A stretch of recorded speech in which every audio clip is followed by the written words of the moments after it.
Check, check, check. Looks like we're on. Okay. Welcome to Evidence-Based Audio, number 156. I'm calling this one, It Takes Pedals Well. And first of all, you guys thought you'd never see this. So for you just listening on the podcast or whatever, I'm holding up a MacBook Pro.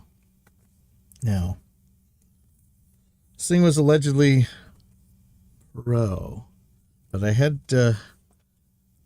for what it costs, which is about the same as for a massively powerful gaming computer with a giant hard drive, a separate SSD drive for the OS and stuff, and a whole lot of RAM, and a giant 17-inch screen, and all the ports in the world. You get this tiny little thing. No video card. Oh, you Apple faithful, you're going to scream, but it's got a video card. Otherwise, you wouldn't have a monitor.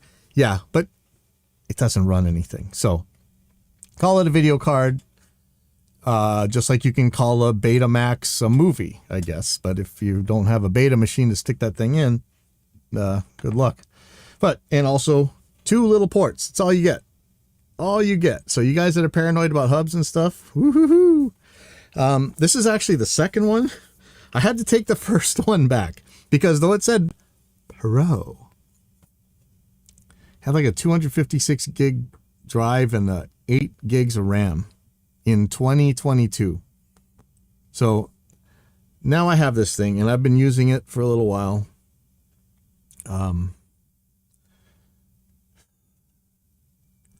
I like the gestures, like all the 2-finger stuff and all that. So I learned how to use that because these things don't have a right mouse button, which is ridiculous in this day and age, I think. But, you know, I think the Apple guys are okay without it. So I tried to learn it their way. Seemed pretty nice. And I was thinking, man, this would be really cool if they did this on my Windows laptop. Well, it does. It's just a software thing. It's not a big deal to put that. So I found out by just trying it that my MSI Windows machine did the exact same thing. Plus it has a right mouse button, so I don't know. But I'm trying to learn how to do things Apple way. And what do I like about it? The battery lasts forever. I mean, on my gaming machine, even if you weren't playing a game, you're lucky if you got 30 minutes. You know, that's it. Forget it. You're done. This thing, it go for days without plugging it in. I know I'm not putting it through much high performance anything, but I mean, it's still very impressive. Battery life. What else? Oh, I really like the way it's all integrated with your phone and everything. I can use this for text messaging. I don't know if you can do that on a Windows machine. I don't think so. But with my iPhone, they just talk to each other, and it's really cool. That works really, really, really well. Installing things is about as bad as I had always thought. Maybe it's even worse now under Monterey. It's just a nightmare. I mean, you get so paranoid and it's just hard to... You think you're doing something and then you check back and you hadn't copied the thing. The cartoony stuff is actually, to me, it's counterintuitive, but maybe it's not to new computer users, but the pointing the download at the installer or whatever, like I just want to double click it and install it. Won't it go where it's supposed to go, where the manufacturer wanted to go, unless you want to ask me, which is fine. But that little arrow thing, I don't know what the hell that is, but I think maybe if you're just starting on a computer, that makes way more sense. I don't know. But Mac guys, rest assured that I am testing on your device at the latest OS. So when we're talking about compatibility with your iOS products, I don't have to just ask Dave to go run it or Phil or one of the guys. I can run it now. So if you have a problem with your Mac stuff, let me know and I'll, now I can run it. So even if I need a repro or something, I guess I'll get oh my God, listen to me. I'm holding up a MacBook Pro and then now I'm talking about, I'm going to get Logic so that I can open your Logic projects. No, I'm not. Don't make me do that. Dave can still open your Logic projects. Okay. But I will promise I will try out GarageBand. I promise. Okay, next thing. Okay, so here's a post by Slayer Bear over at the Gear page. Slayer Bear 17. Now, this guy's always worth a read. I think that we've argued in the past, and of course, therefore, he'd be wrong. But I like always want to get his take on things. So he's got a thread titled, "How long has it taken to learn your interface? My Motu 828 ES journey." And so he says, talking about your interface, not Cubase or Reaper, etc., etc. Was it easy? Was it hard? You a pro or still learning? I've had my Motu 828 ES for about a year now, and I'm still learning new things every day. Good thing I don't do this for a living. The one common denominator I hear is how much of a steep learning curve it is, no help from the manual at all. Yes. And manual explanations aren't clear. Yep. I think I may have also discovered a bug, but more on that later. This is going to be a long read. I don't know if I should break this up right now or just keep going.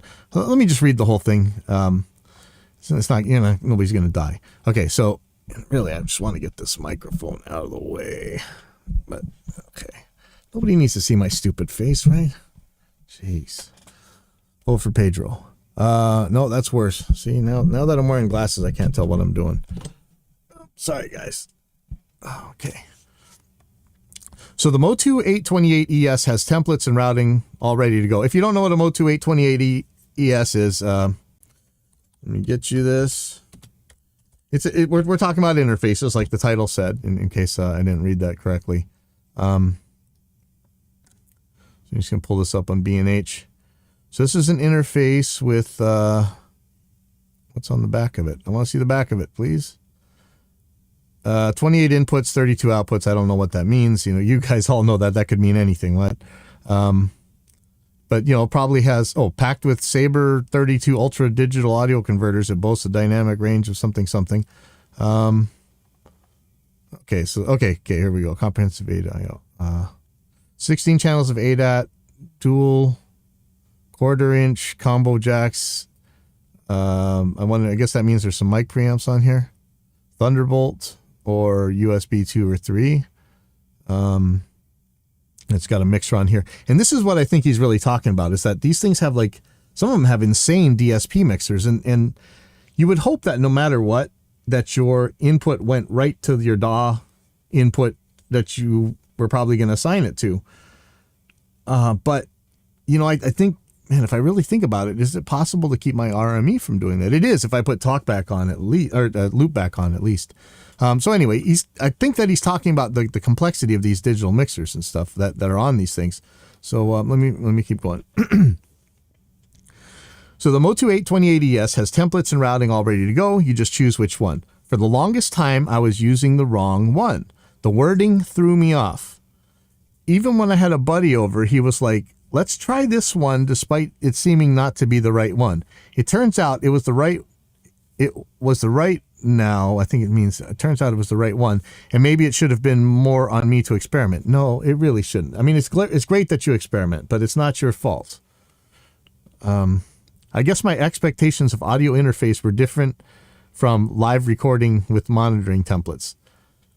Yeah. Just to stop right here. One more reason why I always say I would rather listen through the DAW. I'm not going to have to deal with any of these mixing things. I'm going to try and bypass them as much as possible. None of this direct monitoring, no weird paths. And there are, I'm fine, always willing to admit there's reasons for using that direct monitoring, but for the most part, we're going to get rid of 99% of these problems, maybe even more. Okay, so and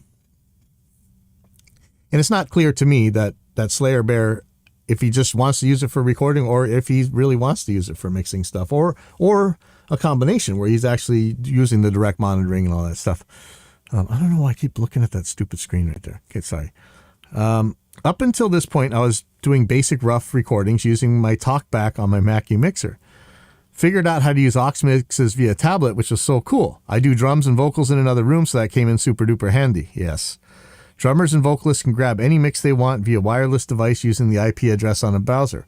I went as so far as to put a monitor in the drum room so I could also have full control of recording from the drum room, which is about 25 feet away.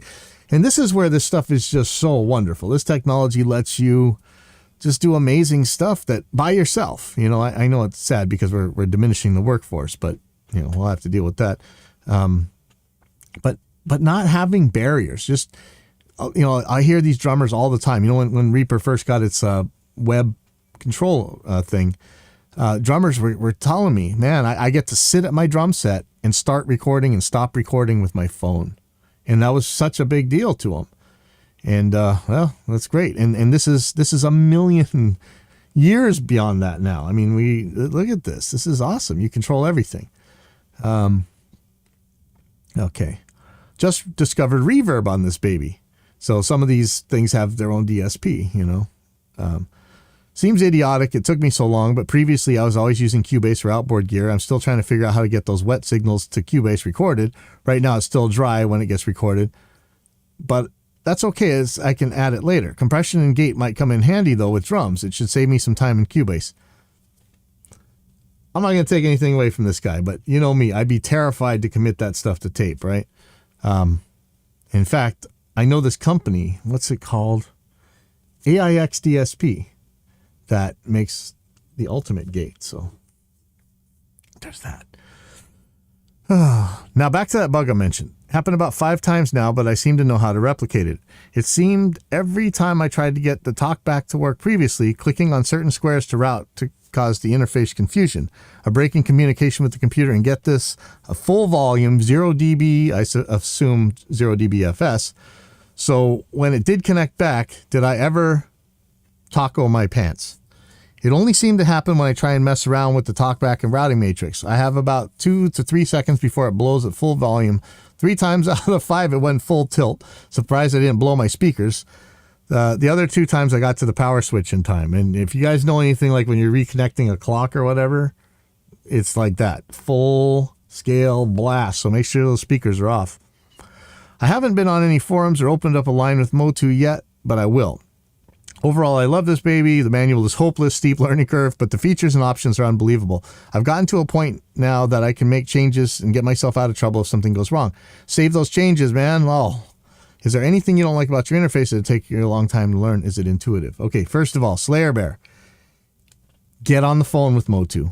I was blown away that these guys will take the time to talk to you no matter who you are. They don't know my number. And I think by today, nobody even cares who I am anymore.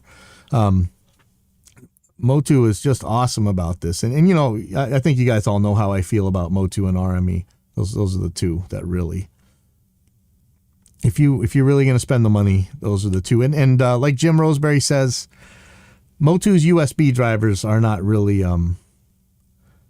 they're not what you would expect from Motu. Let me put it that way. If you are going to go USB, I would go RME. I'm using the RME HDSP USB. Is that what it's called? RME Digiface USB. That's what I'm doing. And that's USB, obviously. And I'm doing 32 channels on that, no problem. But, you know, until maybe months ago, not even a year ago, one of my rooms was still running 2 Motu 2408 Mark IIs from the 90s. That's how good that stuff is. And there's really nothing faster today. I know the PreSonus Quantum or whatever is supposed to have a lower round trip latency. I'm not sure that you could really compare the two, but maybe. So I think on Thunderbolt, it's supposed to be real good on the Motu. I don't know. Now that I got this Mac, I'll try some. That's it. I got to try some Thunderbolt interfaces. Okay, so we'll get to that. Anyway, this wasn't a commercial for Motu or RME. I want Slayer Bear to know that Motu is great to talk to, and they would probably like to hear this. I agree with the manuals and stuff. I'm confused. I think some of the knockdown dragouts that I got into with Matthias from RME back in the day, you know, were kind of legendary in the forums, right? And it was just us not understanding each other, I think, and me not counting to 10 before I get mad. But I'll show you, in fact, right now. Let's see. Pop up pop-up total mix right here. So this is what controls the Digiface USB. And you'll see that I'm actually doing some stuff with this. In general, I don't want a live mix. I'm not here to mix anything. But because of all the streaming and stuff, I do have to do some things. One of this is a loop back right here, 3132. I send all the Windows junk, anything that doesn't have an ASIO driver goes out 31 and 32. Or actually, I just send them all to OBS. And then for OBS goes out 31 to 32. And then that's the input that Restream over here listens to. And so that's how I get this audio onto the web. But aside from that, I'm just sending 1-to-1, 2-to-2, not doing anything to it, even though there is DSP. I'm not sure. I think this particular model doesn't have all that much DSP, but there's something. There's faders and junk. I am also using it for this speaker control, talkbacks. But it can be very confusing. And also, like all these settings and junk. I mean, I don't know what any of this means. Like it's really, I mean, and some of it makes sense, but there was like, let me see. So talkback one, I tried to read the manual. So this manual is humongous, but so I understand what Slayer Bear is saying. It's the price of power though. And I think RME handles this a lot better. Every single RME interface, the total mix is pretty much the same. It might have more channels and more effects or whatever. Motu, man, so many of these things are different. The mixers and stuff. What was the last one? I have the 896 Mark III. I think it's over at my cousin's house right now. And that thing actually had loopback. And I would have never known. It's crazy. But I can't say anything to people not making manuals because guess what? We got exactly one manual in our company. And I didn't really finish it well. Scott Veenstra really did a lot on it. But I need manuals on everything. And I'm not even making videos on how... let's hold me to it. We'll make more videos on how to use this stuff. But anyway, yeah, this stuff is complicated. And this is why forums exist. And it sucks that Google is absolutely worthless at this point for getting any sort of information about things like this, like working on your interface or really understanding the insides of it. It sucks. But this forum... RME's forum is real good if you got an RME, but the Reaper forum has so many experts on hardware, whether you use Reaper or not. The Reaper forum is really, I would say at this point, also because Jim Roseberry is there all the time. The Reaper forum is probably your best bet to get information about this stuff because it is difficult.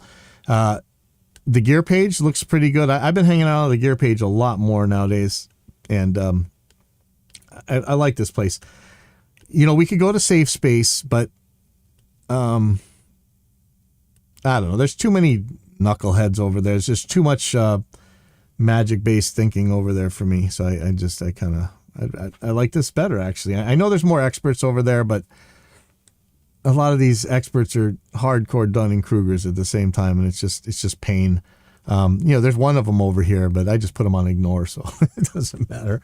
I don't usually do that, but it takes a special type of person to refuse objective evidence is. Anyways, let me just shut up about that. So anyhow, get a hold of us wherever, and I think I could help with this. But go to the gear page, go to the Reaper forum. Okay. So this one. So here's another post over at the gear page, actually. Before I start here, note that I need to note that I am not looking for soundproofing of my basement. Drums are loud. I live in a house, and it's just fine that way. I am, however, wondering if there's an easy-ish way to make it sound a little better in the basement. Please note, this is also a storage area, and we need to be able to access most of this stuff from time to time. Here's a couple of pics. If you guys can't see, this is a... see, there's no ceiling. There's just rafters, or whatever you call those beams that go across. It doesn't look too high, but I might be being fooled by perspective here. Small place. It's bound by concrete.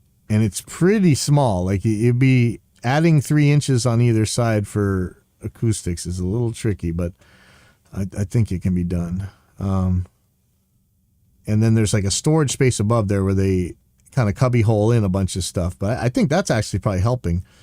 He says it's pretty live in there, just a lot of reflections off the concrete and stuff. Is there any way to tame that a bit? Again, not looking to soundproof, was thinking more along the lines of hanging up some of those grommeted heavy blankets on curtain sliders that I could attach to the ceiling joists. Would have the added bonus of covering up some or all of the stuff. And so, you know, we're looking at like plaster or brick or something that's right around the drums. Like, I mean, hardcore. He's asking about those blankets. I think some of you guys saw some videos where we're testing those things out. Those packing blankets, those $20 packing blankets, they're amazing. I mean, absolutely amazing. I suppose if you could move them far enough away from a wall and you got enough of them, you could do some serious low end stuff with them as well. But they cover a very wide band and they just make a room sound so much better so quickly. It's just mind blowing.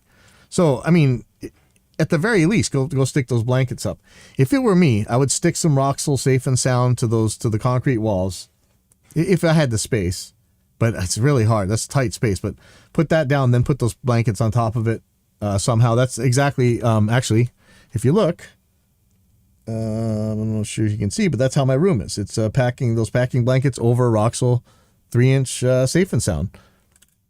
And this isn't the ideal room, but it's a hell of a lot better than it was. And I have a sub in here, and it makes intelligible sounds.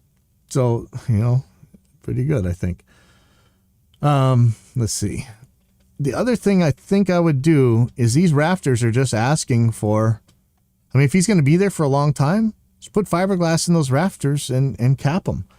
You could put acoustic tile up there. I'm a little worried that anything hard that you put up there is just going to make the reflections worse and probably start making you, like, what do you call that? The flutter echo. I think that I would try and cover the ceiling with something soft. Maybe more of those blankets. And I think Tim Gray and Scott Veenstra and all those guys, I think they, Iron Angel, linked me to some places where you could do it yourself, flame proof these kind of things. That's the thing that I'm scared about these blankets is they're big and they probably burn for forever. So making them fire, what word am I allowed to use and not lose my channel? There's a fire keep from happening or keep from getting worse or yeah, I don't know how to say it. You know, the thing that you put on the materials to keep them from burning real easy. Fire resistant. Okay, fire resistant is great. Thank you, Crantor 808. But it's not just that they're resistant. They can actually slow the flames down and put them out. Like I used to have a fuel cell on one of my muscle cars that if you lit it, it would actually poof the flame out. It was crazy. And I know there's another R word that is what we used to use, but I'm not sure if you're allowed to use that word, and I'm trying not to lose any more channels. Anyways, so that's what I would do. I would get some fiberglass into those rafters and cover them somehow, but I would try to keep something from being, yeah, you say it. See, now you're going to get me busted because you even used that word. Watch what happens. But I mean, I can't help what people type on my channel. That's all right. Yeah, are you allowed to say that anymore? Or, yeah, I don't know. I'm scared. I'm sure somebody will just cut it out of my post and they'll just see how he is. You know, they'll just clip it or whatever. All right. But yeah, it's a small space. It's difficult, but I think all that packing junk you got in there, all those sleeping bags and stuff, you're probably taking down a lot of the mud. Probably the biggest problem you got is that plaster stuff, just super duper little reverb chamber you got going in there. And I don't know that you got the space to put 3 inches Roxul on either side. Well, I know it's a real word. We're talking about people who would put feelings over reality every single time. Yeah, I know they need help, but unfortunately lots of times they have power on their side and they do things to you, like, I don't know if a lot of people know, but yeah, I lost the channel because, I showed how to make an ukulele electric for like less than $10. And we've talked about censorship on this channel before, especially when everybody is DMCAing me for my own drum samples. But anyway, I don't want to get super busted for this, but I still have my ukulele video, so you guys can all suck it. Anyway, it's a small space, and you're doing a lot of what you can. Like I say, fiberglass net rafters take even more of the mud down. But if it's that reverb that's killing you, start with those blankets. They're so cheap and they're so good. They're so amazing. Like I'm seriously blown away by just how much those blankets could do. And it like I said, it doesn't go super low, but it goes low enough for anything you're actually going to do. I mean, really. They're great. They're really great. I mean, I don't want to see U-Haul figure this out and start charging $180 a piece for their blankets. But okay, this next thing. So there's all these people talking about this Mustang GTX 100. This is another modeling amplifier, but it was done by the new DSP guys over at Fender. I think they're the guys from either Sandy or maybe from Scottsdale. But they inherited or they hired excellent DSP guys. I mean, they had even these Mustangs, even early on, and I mean very early on, these things had harmonizers, not just pitch shifters. You tell it what key it's in, and it's there. Really good, killer. Had a lot of little stupid things like I didn't like. I was trying to use it as an FR speaker, which is wrong, and that's on my own fault. But there wasn't really a clean. And I know so many guitar players when they're saying clean, but I don't mean like an amplifier's barely distorting clean or the sound of a wet blanket over a guitar clean. I mean just clean, like nothing on it clean. Make it louder clean, or even make it turn into like acoustifier, acoustic, fake acoustic, or crank the treble and make it even super bright, but no distortion, and hopefully no mud. So that's what I mean by clean. The Mustang isn't really able to do that so well, at least the older one. So I have one right before this generation. I think it's two before this generation that I actually played live. One of the very few times I ever played live in my life, and that was the gear I was using for it. Was just that amp. And I wasn't super happy with the clean, but it's pretty good. And of course it has a speaker out, or a speak and output with the speaker simulator on it for the PA, and it works excellent. I mean, somehow our volume knob broke on mine, so I don't really use it, but I just need to order another volume knob. Remind me to do that, and then we'll take care of it.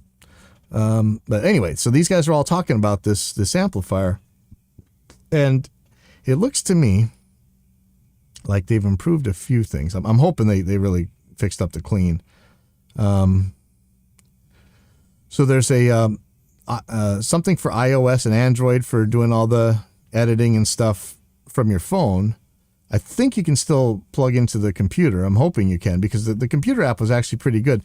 It does have an audio interface, like you can go from the amp into the computer, but it wasn't even a real one with like a driver. It was you had to use ASIO for all if you wanted ASIO for it, but I don't even think you could return to it. I can't remember. Maybe you could, but yeah, I can't remember if it returns. But this one now comes with the foot switch. Thank you. That was so ridiculous to have to buy these stupid proprietary foot switches, which is just awful. The UI looks about the same as the old ones.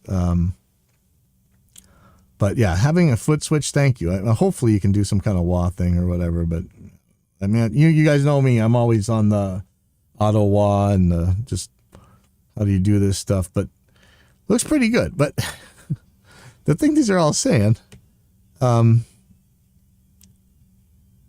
he's looking at this or a Tone Master Deluxe or some other stuff. But everybody's saying, I've had it and returned it. Maybe things have improved since, but it was a good product marred with flaws. App didn't work, sounds breaking up, Bluetooth connection issues, volume drops, etc., etc. I mean, this is like, remember that Firehawk from Line 6? Ugh. For a bedroom, it was fine. For a gig or rehearsal, it just wasn't reliable enough. And that's the thing. If you have to rely on your phone or you're screwed, that's what I'm always worried about with this XR18, because that's kind of a scary thing. Somebody else said, yep, I had 3 GTX 100s all returned because of audio glitches. I'd also wanted to use the Fender volume pedal, but this was apparently also notoriously unreliable. Meantime, I gather these issues still exist. So this guy bought a Catalyst. I don't think that the Catalyst is a direct match. As far as I know, the Catalyst doesn't have like a real pedal available.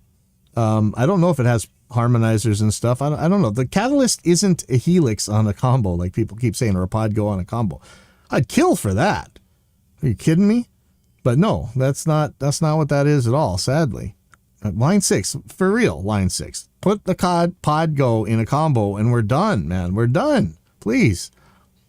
Somebody else says, I like mine, but I'm not sure that I would trust it enough to take to a gig. I think it's a simple modeler for home use, and it basically has all the in-out you could need, including a stereo effects loop. Nice. Another guy says he has no qualms about gigging. So it's talk about reliability, but it looks like this thing's gonna be pretty good. And I'm so glad that they put included pedal. Hopefully it doesn't cost $100 to put your volume or wah pedal or something. I know the last one I had, it was a ridiculous ripoff to get the pedals for it, and it's silly. Shouldn't even have bothered. I used them once, Anyway, here it is. I might go check one out at the store. I don't really like Fender stuff, but these Mustangs are great DSP. Let's see what they have here. Do they have see, I can't really find the accessories for it. So showing some pedal, that maybe this is the same pedal. See if it's got an input. The lamest thing was Fender didn't even let you use a just a regular volume pedal or whatever to plug into their, as for the wah. You had to use their special one. I don't know if this still does it. Let's see. Display screen, 1/4-inch jack. Oh, maybe this doesn't have a wah. Does the let's see. Is there an expression pedal input or something then? See if we can see the back panel here.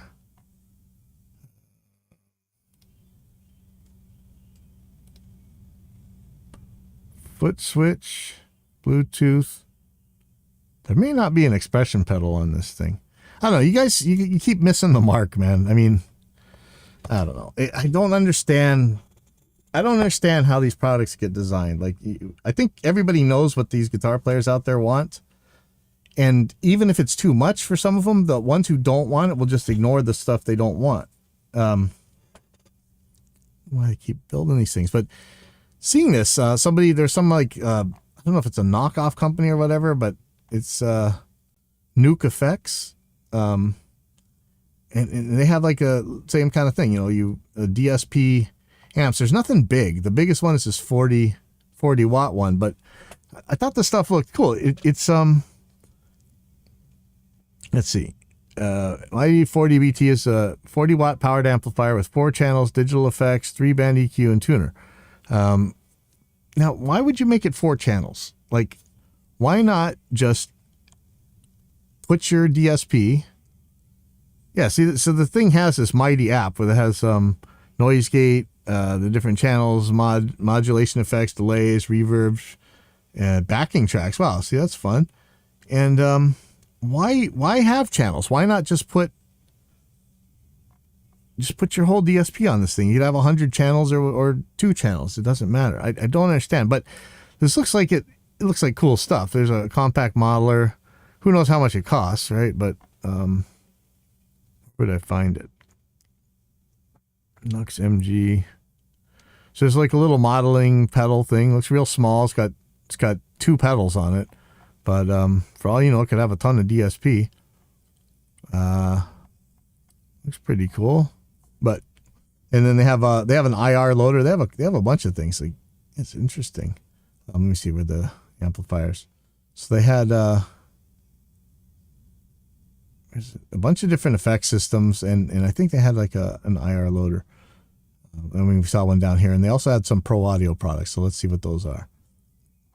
They got a Guitar Direct box that looks very familiar. So, you know, who knows who these guys are, but nice to see. Okay. So finally, I want to talk about, I keep seeing these things about these amplifiers take pedals well or don't take pedals well. And it seems like any traditional amplifier, transistor tube, I don't care what, without a digital this or that, is pretty much universally agreed on by the guitar players, the cork sniffers, the sommeliers, or whatever you call them, that those all take pedals well. And I'm really trying to get an idea of what this means. Is that like the distortion pedal, if you put it in front of it, kind of has the linear or nonlinear range that you would expect from it?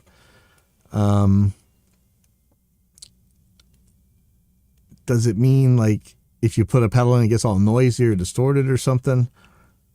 Or does it mean it changes the reactance between you and the amplifier? If that's even a thing, which I think it is. Maybe it's time to reevaluate that actually. But the only thing different, I mean, you're talking about, most of the time you're talking about impedance, right? What else is going to be different between the input of on a DI or going into a digital system or the input of an amplifier in an analog amp? I mean, think about the stages. So you got your guitar going into your analog amplifier. It's pretty much going into some sort of filtering network usually, I think. You might want to get rid of some lows and something to get rid of any interference on the super high end, and then onto your amplifier stages, whatever those are. Maybe you buffer the signal first, I'm not sure. Versus an analog to digital converter. You're going in through this DI. You might have a transformer, you might not. Whether or not that makes any difference, I don't know. We've seen it both ways. Sorry. If you want to be pedantic, you can measure the effect that a transformer has on the thing. Whether or not it's going to make any difference to what you're going to hear, that's the other thing. But so after you get through there, you get into your analog to digital converter. Whatever filtering and crazy stuff you got there, you got a lot of things going on to get that signal in well so that you can get an accurate capture of what was happening at that particular point in time. Is there something about a modeled tube versus a real tube that is hurting from being putting a pedal in it versus putting a pedal in front of your amplifier or whatever? It's hard. We know how to measure impedance. Is there another parameter, some sort of reactive parameter? But that's what you model with these tubes. That's why this is so subjective so much of the time. And this is why I really want like ABX tests. But in this case, if they're really different, why are they different? What's the impedance? Can't we model impedance? So I look on the Helix hardware, and you have switches for different impedances, and you guitar players, you guys are really into these pedals and stuff. I mean, I'm a guitar player. I don't know nothing about pedals, man. But you guys who are really into these pedals, I hear that impedance matters greatly to a fuzz.